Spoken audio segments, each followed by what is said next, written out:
Hello everybody, this is Robert. And I'm Ashley. Today we're going to talk about a topic that will probably get us in trouble. Government. And I'm going to apologize ahead of time. I got my butt kicked at work, so I'm a little tired.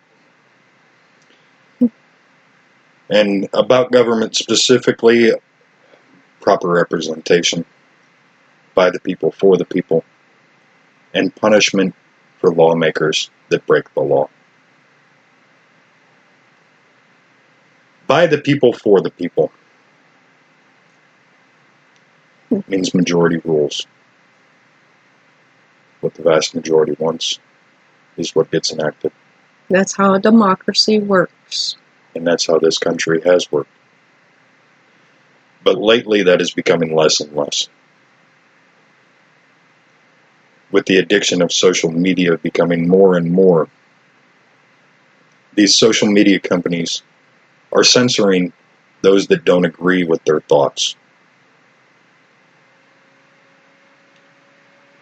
Which leads to policies being enacted by the 9% of this population that is allowed to actually continue posting.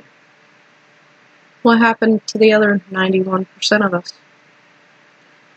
And before anybody starts saying, they're private corporations. They're a public forum. They're not a publisher. Being a publisher gives them right to censor what is hosted, because they are legally liable for what is hosted. A public forum is not legally liable and therefore unable to censor. They are required by law to give a diversity of ideals and images, talking, anything. It has to be diverse. They have no right to censor. Even Google and YouTube, Twitter and Facebook have called themselves public forums. But now they're trying to censor people who go against their ideas. They're not allowed by law, regardless of being a private corporation. That's how the law works. They have no right to censor a voice. Their company themselves may be private, but they have a public domain. That's what Facebook is a public domain. Now, people say that our 9% is an underestimation. No, it's not. It's actually 30 million people in this country that are progressive left. And that's what our policies are being set on.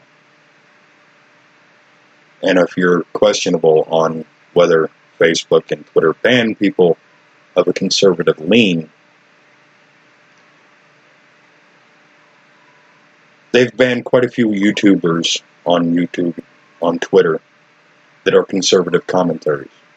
Facebook has listed one of them as a dangerous individual, and the only thing he does is commentary on YouTube. And Facebook's recent community standards change stated you are not allowed to post anything inciting high acts of violence. And then in parentheses it says, unless it's against these dangerous individuals or businesses. Since then, he has received 17 death threats. And everybody defends Facebook's choice by being a private corporation. It's a public forum. Public domain. You're allowed to say what you wish. They should be held up on charges. Both sides need a voice. And us 91% are being shut out. And our voices being muted, basically. I'm not saying that 91% of this country is conservative. It's not. But the Democrats right now have a problem with Democrat being an umbrella term for anybody that's not a Republican. It includes socialists, moderates, liberals, the whole package. Meanwhile, the only ones that are having a public voice are the socialist-leaning ones.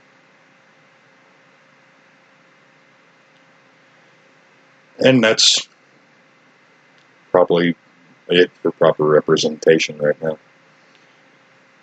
As for the last part, politicians being held accountable for their own breaking of the law. If you break the law and you get caught, you're automatically going to go to jail, basically, right? That's how our legal system is supposed to work. It's what justice means. And if you're a felon, can you vote? No. So if you're a felon, should you be able to hold public office? No. If you look at the House Committee of Ethics, they release a report on accusations, criminal charges, and all of that. According to House Committee of Ethics, last year, 128 charges or accusations were filed against politicians. Also, according to House Committee of Ethics, all 128 went uninvestigated. Now, these aren't small crimes. These aren't moral and ethic breaches. They're not running red lights or anything like that. It's bigger stuff. This is bribery, embezzlement, rape, sexual assault, and even 2 cases of murder that are going uninvestigated. If you murder somebody, it's going to get investigated, don't you think? Rather quickly. So why are we allowing these criminals to run our country? They're not there for us. They're there to advance themselves and make themselves money. Our government is for the people, by the people. These are not our people. No. And I'm not going to break it down into which side had more charges, because honestly it was about 50-50. Speaking of sides, every president for the last few presidents has had the same problem. They get in the office and the other side finds something to drudge up on them and lock them down for their entire term. Bipartisanship is not working. It is my firm belief that when you take political office, you lose party affiliations. You're not there for the Democratic goal. You're not there for the Republican goal. You are there for the American goal. 2-story house, 2.5 kids, white picket fence, all that happy horse crap. Now I know if anybody's surfing Twitter nowadays, the American goal seems to be protesting in the streets by dancing around like you're an idiot and complaining that everybody is either racist, sexist, or just ignorant. There is an American goal. And these grown-up children don't realize it. There's more to life than just partying and having fun. That lifestyle grows old, and hopefully they'll realize it and then finally grow up. But we need to be able to hold our politicians accountable. Whenever I see a police officer speeding without his lights on, running red lights, or doing anything that breaks the law, I'm always quick to state, if you cannot uphold the law, you cannot enforce the law. And the same should be held for our politicians, including false advertising. Is it legal for a company to put a commercial on that says their product does this, and then come to find out it never does? No, it's not. So why is it when a politician campaigns for political office, he comes up with all these things that he's going to help with, or she, and then they never do it? And in fact, 9 times out of 10, they go against what they say. That's false advertising, because you're selling us an idea. And then not delivering on said idea. The only thing I have ever agreed with on Elizabeth Warren was she said if she became president, she would enact a bill that made spreading disinformation to sway votes illegal. I am a 100% backer of that idea, because right now we have politicians going to a fence and mourning over the internment camps for immigrants, when in all reality on the other side of a fence is an empty parking lot.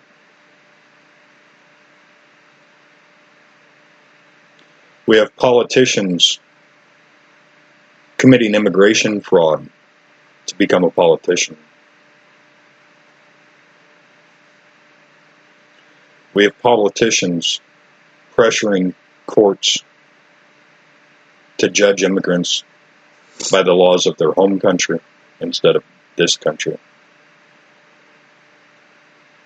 We have politicians pressuring public forums to ban ideas that aren't allowed. And if you doubt that one, 7 politicians are fighting for YouTube to ban anyone they consider a climate change denier. Considering 138 of the scientists didn't agree, well, 98 of the 138 scientists didn't agree with climate change on the first panel. I'm not saying anything about that right now. I'm just saying if there's doubt, it should all be talked about. Just like any political ideas, it should all be talked about. Because from stepping back from our own ideas and seeing both sides of the fence, can we draw a better informed opinion? You need all the information before you can make your own opinion. And you can't with them hiding stuff. And they did a study showing that 64% of people do not actually read news articles. They read the headline and draw their own conclusion. News stations and news magazines and news internet websites know this. So they make their headline clickbait, grossly exaggerating or downright lying. And this is what we call news. And as you've seen in my last, she actually put it up there. In our last couple videos, she was the one that put it up there as our thumbnail. A black picture that says clickbait. That's my little jab at it. Making your headline clickbait is spreading disinformation. They should be held accountable. Because our policies are now being created on this.